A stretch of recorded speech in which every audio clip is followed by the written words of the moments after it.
I'm happy to say I think Sonic Team did it. So guys, as you all know, I actually got Frontiers a bit early, and I was able to play the game a bit early and get through the game and beat it. And I have to say, I did enjoy the game. Now there's a decent bit to talk about here when it comes to Sonic Frontiers. And obviously this is going to be a non-spoiler impressions video. There will be spoiler videos later on, but for now I'm sticking to non-spoilers because I want you guys to experience the game for yourself, but I'm going to give you my surface level things that I enjoyed about the game and things that I didn't enjoy about the game. Again, in a non-spoiler fashion. So, starting off with the simple thing, the gameplay. How does the game feel? Sonic Frontiers feels extremely good to me. It's probably the best Sonic has ever felt in the last 10 years. I'd say it even feels better than Sonic Unleashed. Movement is great. Now there is momentum, but it's very odd how momentum works in the game. Some parts of the world you just go flying into the air off of if you have a ton of speed, especially with the power boost. You can just go flying across the map, right? But then sometimes Sonic will just stick to the ground and just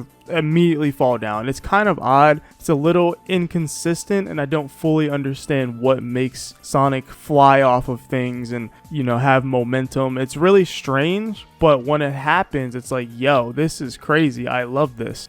But overall, Sonic feels great, except Cyberspace. Cyberspace is probably the part of the game which I have enjoyed the least amount. And every time that I have been in cyberspace, I felt just not great about it. It doesn't feel good at all. At first, when I first started the game, when you first start the game up, you start in the tutorial level. And cyberspace was like the first thing that you experienced, so I was like, this doesn't feel that bad. Maybe people were exaggerating. But then you hit the open world, and then you look back at cyberspace and you're like, these control very differently. The more you play the game, the worse cyberspace gets because you spend way more time in the open zone feeling good controls, and then you go back to booty. Not good booty. Booty as in bad. And that's when the overall feeling of the game is at its worst. Cyberspace gives you a series of emotions. You'll be like, oh, I recognize this level layout. This is fire. This is cool. Oh, we're in Green Hill. Oh, it feels bad. That's the series of motions that you go through with cyberspace. But that aside, we'll talk about level design later because there are some positives about cyberspace. But yeah, I think that is a pretty big issue with Sonic Frontiers, the dichotomy between the open zone controls and the cyberspace controls. If they had let you use the open zone controls in cyberspace, I don't think there'd really be much of a problem here. It'd without a doubt be the best controls in any boost game period. But no, instead they decided to make the worst controls in any boost game period. And since we're on the topic of feeling, how does the combat feel? The combat is actually pretty good. The problems I'd say with the combat that mess with the feeling of it is how unlimited Sonic is. I feel like Sonic can do anything in this game, and he's a little too broken. For example, the Sonic Boom move where you see him throw those projectiles and kick and punch them. Yeah, there's no limit to it. The only limit is when you touch the ground, but you fall so fast that it doesn't really matter. You could just jump up high in the air and hold L2 until that enemy's dead, and there's nothing they can really do about it. And then the parry is one of the most easy parries in all of gaming, where you just hold the button and it automatically parries the attack. It needs a bit more skill, and there's only like one instance where I found the need to parry actually be skillful. But then we have all these special attacks that you can do. They feel nice to pull off. Only one of them I would say was kind of difficult to pull off and I didn't really understand it. But actually executing it, it almost felt like pulling off a combo in a fighting game just to execute it. But overall, I would say those moves feel good to do. Maybe they're just a bit too flashy and last a bit too long. But overall, it feels good to play. I just think Sonic is too broken. He needs more limits. For example, he should have had a health bar instead of a ring count. That way it would make fights more engaging and more impactful. And I think that would add to the feeling of it. I think it also needs some limits, like a meter for like specials. So that way when you run out of meter, you can't just spam Sonic booms. But all that kind of stuff adds to the feeling of it. And if that stuff was there and had like resource management, I think that would make the combat a bit better. But overall, it still feels good. It just needs more limits. But I do love most of the attacks within the combat. It's cool that you can change the direction for the base finisher. You can change it to his little double kick that he does, an upward kick, a downwards kick, and a sideways kick that makes you sidestep around the enemy. Depending on the direction you hold, by the way, that's how it works. So up, down, left, right. That stuff's cool. I don't know if there's a difference between them. I think some of them send the opponent away, some of them send them up in the air. I'm not entirely sure on that, because once you get other special finishers, you kind of just use those instead. But the special finishers themselves are really cool looking, do a lot of damage, and are also broken. The combat reminds me of Kingdom Hearts with the finishers and Naruto Storm with how inputs work, I guess. But yes, the game feels good, it feels great. It's the best Sonic has felt, honestly, I'd say in 14 years. Better than Unleashed. Yes, that's right. I think the game feels better than Unleashed outside of Cyberspace. When I'm talking about how the game feels, I'm talking about the open zone, not Cyberspace. I'll mention Cyberspace as its own thing, in this video at least. So let's talk about the worlds. The worlds in this game, or islands, are pretty good. I'd say Kronos Island is my least favorite island. We've seen so much of it, and so much of it isn't really anything crazy. It's all pretty simple, but it was fun. But then I hit Ares Island. Ares Island is still the most fun I think I had in this entire game. It had so much going on. Cool structures that were almost like level-like. It just within the open zone. I was just like, dang, why isn't there more of this? This is great. Some of my favorite story moments of the game happened in Ares Island personally. I think overall Ares Island just made me fall in love with the game. But then Chaos Island, the next island after, is also really fun and also has a lot of cool stuff going on. And I actually didn't end up exploring as much of it as I wanted to, I guess. I explored 25% of it once I beat the island. Whereas with Ares, I explored like 60%, something like that. So I definitely need to go back and do more of Chaos Island, because there's a lot I haven't done there. But I still enjoyed the island, and story moment wise, it was pretty good. There was one moment with a mini game which I did not like, and it kind of annoyed me. Same with Kronos. There was a puzzle that was actually very difficult, almost like Uncharted level, I guess. And it was kind of surprising because everything else was super easy. Then you have these two little annoying puzzles in this game that are just really annoying and hard for some reason. But other than that, I enjoyed all 3 islands that you guys have seen at least. And obviously the game has 2 more islands. One of the islands isn't anything crazy, I'll say. The final island, which I also won't spoil, it's not what you would expect it to be, I'll say, but it was also very fun. I did enjoy that island as well. I would say all 5 islands are fun and do provide things that are fun.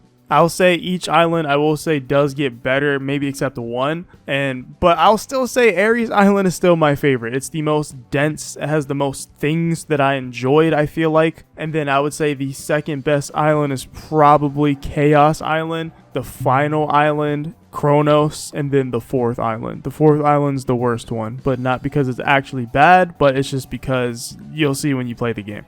But let's talk about some of the activities in the game. So this is where I think it's interesting. Sonic Frontiers activities aren't anything necessarily crazy one by one, but I think doing them all back to back is a great experience. One problem I would say though is they give you too much time for these challenges. Like, you don't need 80 seconds to go through 3 hoops of rings, or 2 minutes to push a ball into a circle that's literally right in front of you. Like, they should have tuned those to be a bit more challenging to make you feel like you actually accomplished something. There was maybe a few times where it was like, dang, okay, this is actually kind of heating up. But then you find the technique immediately and it's like, oh.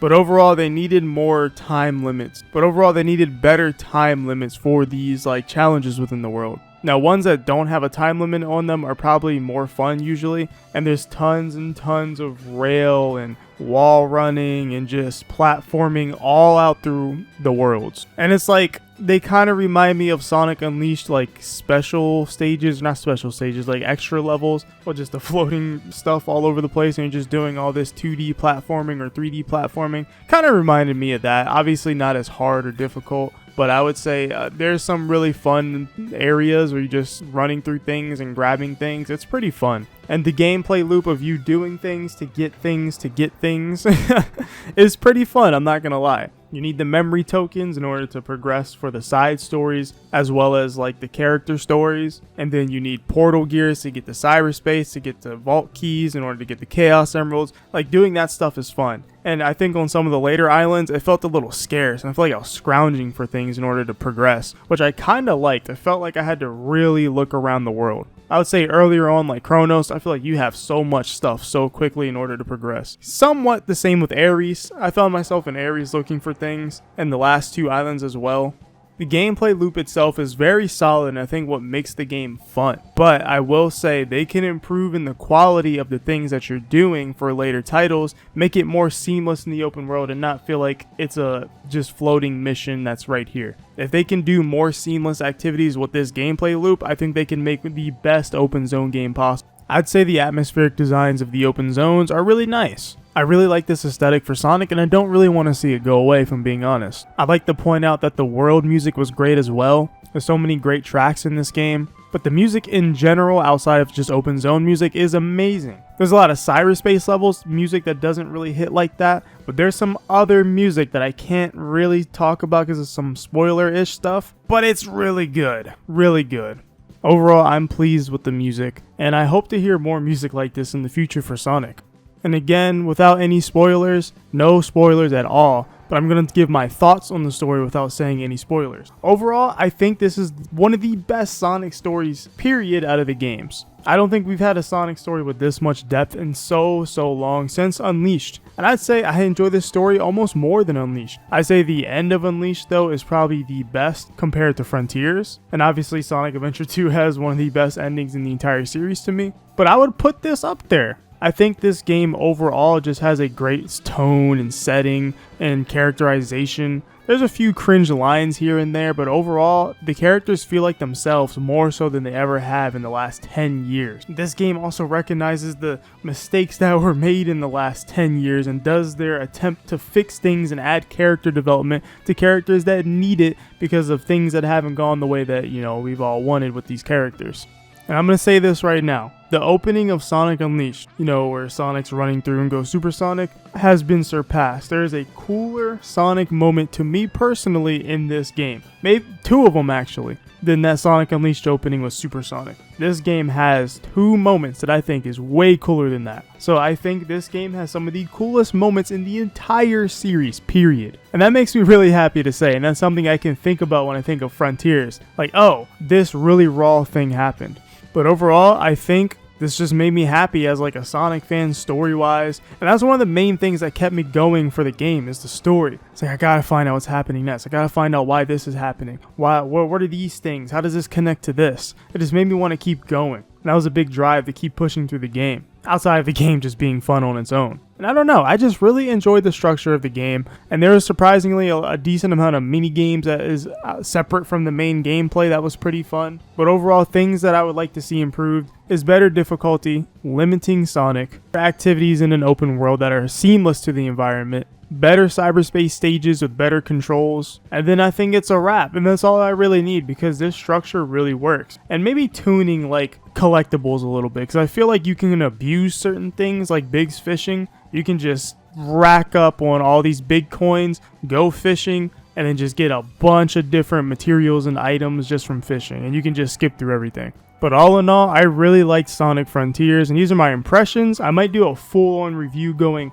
through everything, but these are just my impressions for now. And if I had to give a score at this moment, I would give the game a 7.5 to like an 8. I'm leaning more towards an 8 because I really did end up enjoying my experience. And I think the only thing that can really knock it down is thinking about Cyberspace. Because once you beat the game, there's an arcade mode that lets you play through the Cyberspace stages almost like a level select. And going through them, I was like, yeah, this is bad, especially back to back. So yeah, arcade mode might ruin your impression of the game, so I just wouldn't even touch it if you don't enjoy Cyberspace. This is not a game that I think you can just turn on and replay to do random things. I think if you want to replay this game, it needs to be like a whole playthrough. Come back to this game and enjoy the game throughout the whole way through rather than just coming in, unless you're going to like 100% things and whatnot.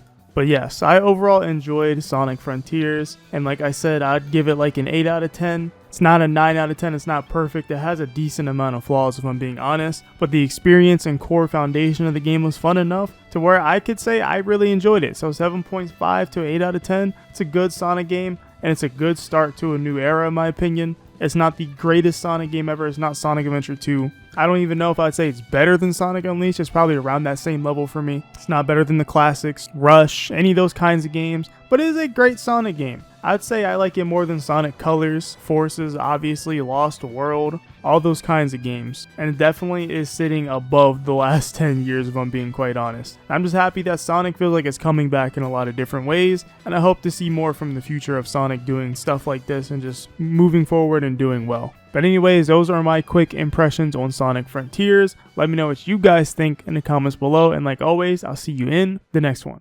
Well, whatever happens, happens.